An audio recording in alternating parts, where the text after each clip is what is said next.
What's going on, everybody? Payneblade back here again from server 1 representing AIC. Guys, welcome to the first ever Tribes Lab tier list for the actual tribe specials. And how we're going to do this, guys, is I'm going to be showing you the big project that I've been working on, which is maxing out the tribes. We're going to be using them in different pieces of content, and I'm going to be giving you the S to, I guess, D rating that we're going to be putting these tribes in. Now, S being at the top of the food chain, essentially, for the tribes, and then D being the bottom, and then A, B, C, and D is how we're going to actually organize this. So we're going to do a couple things. We're going to do PvP, so that's including Arena and NWT. We're going to focus on Abyss, we're going to focus on FG, and we're going to also tackle Alliance Team Battle, alright? So the first tribe we're going to do today, guys, is we're going to talk about the actual tribe that's called Connected Feelings. You guys are very aware of what this one is.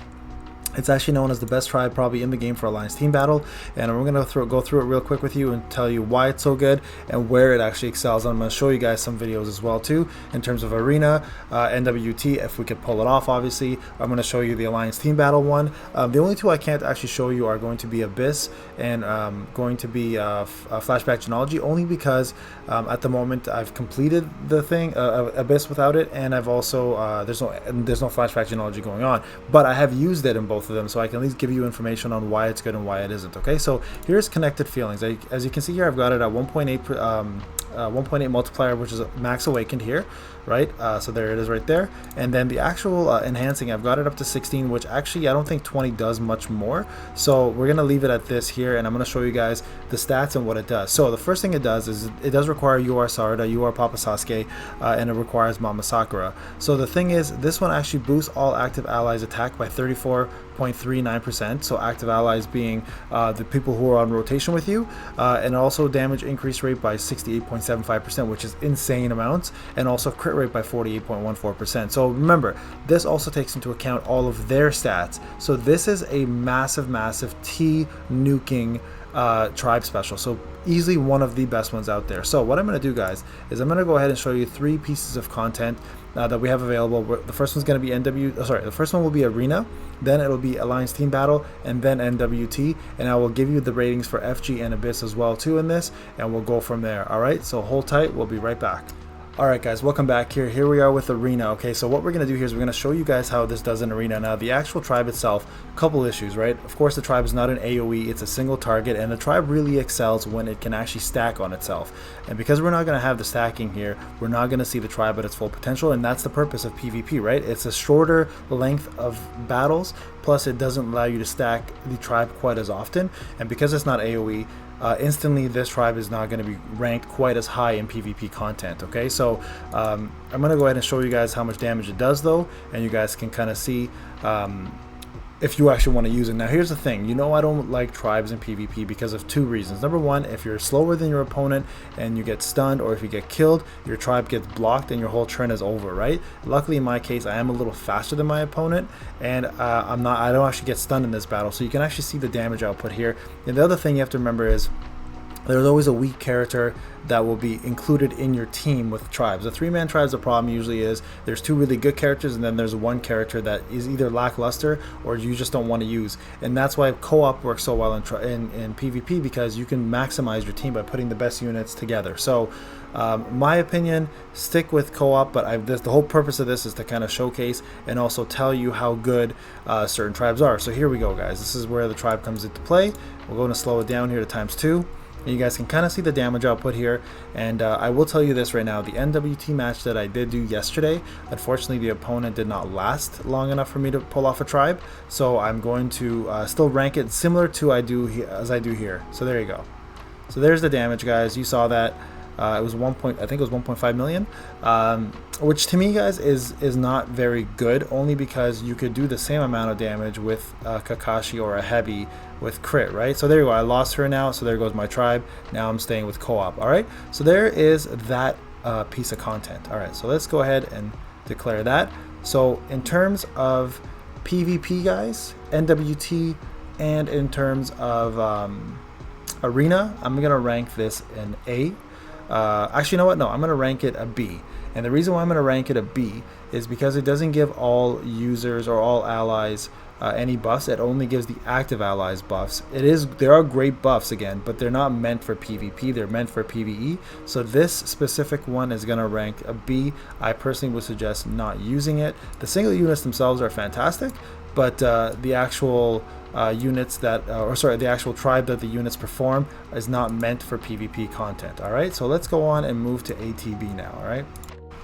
Alright guys, we're back here again. Now here is where we're going to focus on Alliance team battle. Okay, so this here is my battle with Sasori. Okay, so we're going to go ahead and show you guys all the damage outputs that happen in here and how much damage you can do by stacking them. Now this is with the Vote 1, just want to make sure you guys are aware, and able to do 3 tribe gauges minimum. Okay, so here's the first one that I perform, and at the end we're going to see the total amount of damage. Now this is known as the best tribe special in the game for this specifically. So that damage there would have been around 9 million or so. It'll show at the end there what the total output is. Unfortunately, I kept this one at 5 times speed. So this is just my editing obviously process here. We'll fast forward here a little bit. I'll just try to get you guys right to the end of the area where we do the tribes. So here we are. It's gonna get to the end of it here. There we go. So this is the second time I'm doing the tribe now, okay? 30 million, 30.7 million specifically on this one, okay? So you can see that's quite a bit of damage, guys. And I don't think any other tribe that's not considered a special tribe at the time that they boost does that much damage. So there's 30.7, and I'm going to go ahead and push this one again all the way to the end. There we are. So this is the last one, okay? So this is going to be the last tribe. This one, in ATB, Abyss, and in FG, these are going to be rated a lot differently, right? So I can tell you now, at least for ATB for sure, again, this is the top tribe. This is the head honcho of tribes in the game right now. So here you go, last one, 43.9 million. You see 0 there, but there you go, 44 million damage, which is crazy damage, guys. So there you go, 92 million total. Easily the best tribe. This one definitely gets S hands down. There's nothing that's going to compete with this right now. Even against T units, D units, and A units, this still does the most damage. So definitely an S rank for Alliance team battle, guys. Okay, so we're going to go ahead and rank that one there, and we're going to move on to FG and Abyss. So I'll see you guys there shortly. Alright guys, welcome back here. So now we're going to be talking about Abyss and FG. Now here's the thing. FG, because it's not around, I don't have any video clips for you, but I will tell you this.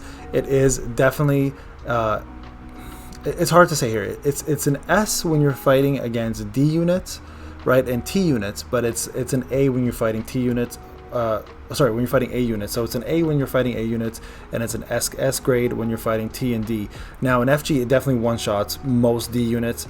It'll definitely one-shot most T units, but A units, it is lackluster because it does have only the T tribe. That it is a T tribe, and it's hitting a disadvantage there at that point. So overall, though, we're gonna still keep this as an S. So still probably the best, one of the best tribes in FG to take out most of the opponents. Now let's talk about Abyss. Now in Abyss, this is going to be a little lower. Abyss is going to actually rank an A. And the reason why it does that is if we go back to the actual tribe itself, I'm going to compare it to a few here and why Abyss requires something more than just a selfish tribe, right? As we know, Abyss is a 9 versus 9, sometimes 9 versus 6, whatever the case may be, but it's a team battle, not a single 9 versus 2 or 9 versus 1, whatever's remaining, right? So if we look at it again, as we discussed earlier, it is more of a single target, and it only does boost active allies damage increase rate for the rest of the battle. So if it was all allies, it'd be a different story. Like for example, this one here does 3-man cell as well too, so this one would also be rated a little low. But if we look at his Boruto one, the one that we talked about last time, increases all allies chakra, increases all allies damage reduction rate, increases all allies guard rate. Now those ones on the other hand are going to be considered S in Abyss. So for Abyss, we're going to consider this an A, only because of the damage that it does put out, which is quite a bit, so you can mostly one-shot opponents, especially tough ones, especially featured ones. But for the actual ally aspect of it, it will rank a little lower than S because it does not support everybody. But if you can keep that tribe going, and if you can keep those units alive, you are going to be killing everything really quickly. So for that regard, it doesn't get a B, it gets an A, and that's going to be the rating. All right, guys, so I hope that helps you kind of see the tribe. You get to see it, you got to see it in action, you get to see it in PvP. NWT, again, I have done the battle. I'll show you here. My team was set up for it. I'm actually going to remove them now because they're not necessarily the best team to have. But here's yesterday's results. So let's actually show you guys yesterday's results. And here's NWT, okay? So you can actually go ahead and watch the battle. You can see the opponents do their thing, and you can notice that unfortunately I don't get the tribe off because I kill the opponent too quickly. And that's kind of the problem with NWT. If you have stronger units, you sometimes will not be able to pull off the tribe itself, which makes putting the three of them together kind of useless. Now, I will say this, in NWT though, if you do pull off a tribe, you do get an additional 75 points, I believe, or 77 points. So it will put you over the top if you're competing against somebody else, 4 points. So tribes are actually pretty good to have in Abyss if you can pull it off on time, or if you don't have it using it, get killed. But there you go. All 3 units were killed before the actual tribe went off. Just wanted to show you guys that I did do it, but it just didn't happen. But again, we are going to give it the same rating as we did in Arena. You know what? Actually, NWT, let's give it an A. We're going to give it an A, and the reason why is because it's only 3-on-3, right? It is a crazy good buffing tribe for the 3 units that are only there. So you know what? I take that back. We're going to give that an A for NWT. So let's not discredit it where it deserves some credit. All right, guys, again, this is Payne. I really hope you enjoyed the showcase. If you do, let me know in the comment section. I will continue doing every single tribe this way, and then eventually we'll accumulate them all together, and I'll give you guys the total ratings for each one. This one here is going to be S for ATB, S for FG, A for NWT, A for Abyss, and B for Arena. All right, guys, I hope that helped out. Have a wonderful day, everybody. Enjoy your Sunday, and I'll see you guys at the podcast.